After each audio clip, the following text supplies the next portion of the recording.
Good morning. I'm Dee Fleischer, and I was born and raised in Ypsilanti.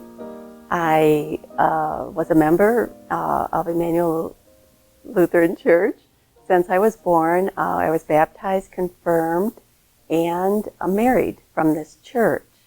I have a lot of memories from when I was a kid growing up here.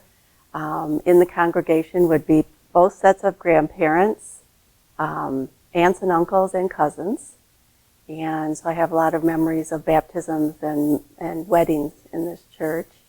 I went to Sunday school here. I was in the junior choir. I wasn't very good. I wouldn't want to be in the choir today, but I was in the junior choir by my dad's decree. One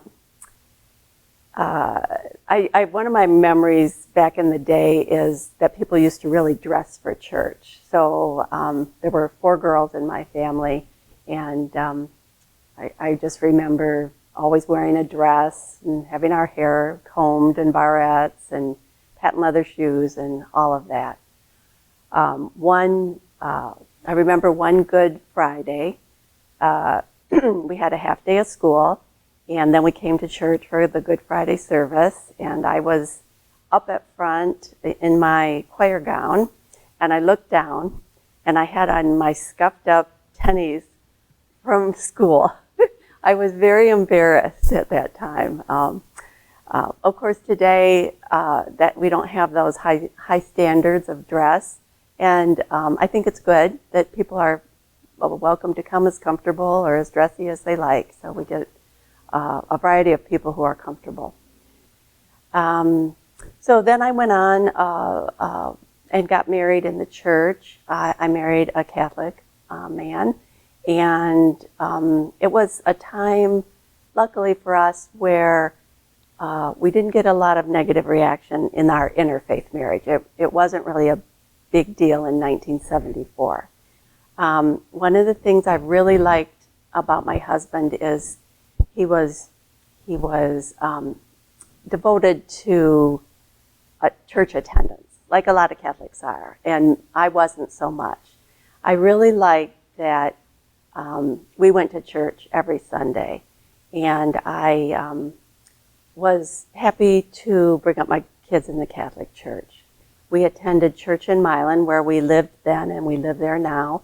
When I came back to Emmanuel after about 45 years of being away, everyone in the congregation was so welcoming. I mean, they were. It was just such a warm experience, and I felt very welcomed and valued right from the minute I came back. That kind of brings me to another point that involves me as treasurer and pastor.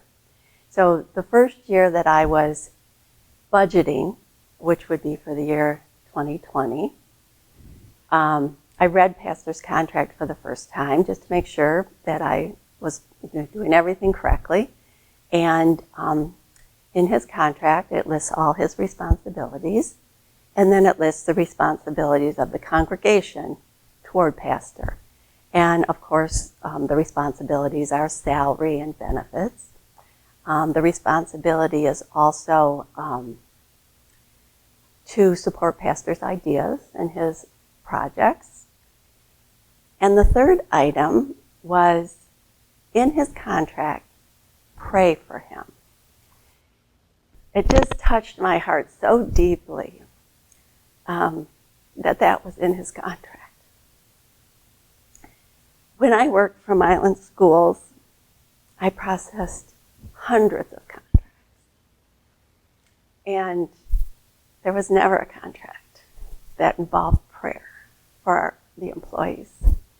And when I think back to teachers in the classroom with 25 or more students, the custodians cleaning up after hundreds of kids, cafeteria and the bathrooms, when I think of the bus drivers on the roads with 60-some kids behind them in the rain and the snow, and I think, oh my gosh, they should have had that in their contract. And of course, that's That's against the law. You know, you can't have that in their contract. But that doesn't stop us praying for them. And having that in pastor's contract is really not necessary. We're going to pray for pastor. We don't need to be told, or we don't need to have a legal incentive to pray for pastor. But I love that it's in there because it acknowledges how important prayer is for pastor's success. And so I know I don't have to remind the congregation to pray for pastor, but I want you to know it's in his contract because I think it's a wonderful thing and it really touched my heart. So as a treasurer, I'm in the building every week. And along with us not knowing everything that pastor does, I think often we don't know everything that our volunteers do. But if you come in during the week, during the day, you will be amazed and impressed at what's going on in here with the food pantry and the quilters and the property committee maintaining this building. Oh, the property committee's in here all the time, you know, fixing things. The people who come in to do the landscaping and keeping the outside nice and the gardening. It's just wonderful to see all the volunteers who just are dedicated to this church and this community. It's a wonderful thing, and it's really what I love about this church. Really, my very favorite thing since I've come back to Emmanuel is the Lenten services, which are called the Holden Evening Prayer, which was totally new to me.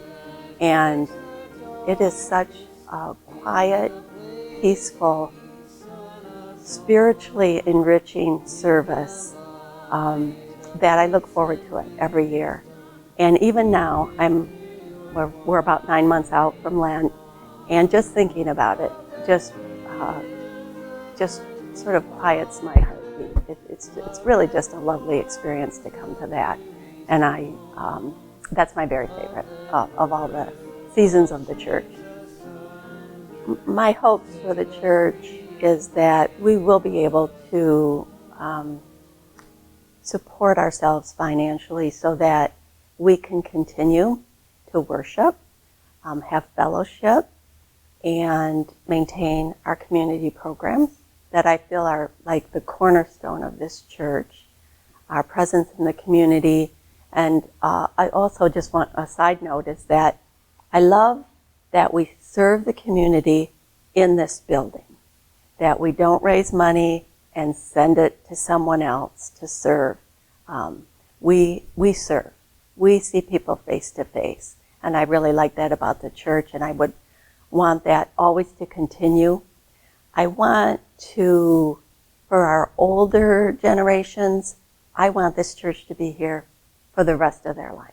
I don't want them to have to choose a new church, you know. And I would like to see younger families come. I'd like to have children in the church. I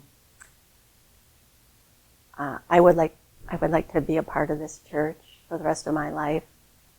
I keep coming back to Emmanuel to worship. I love this as a house of worship. I love coming on Sunday, and I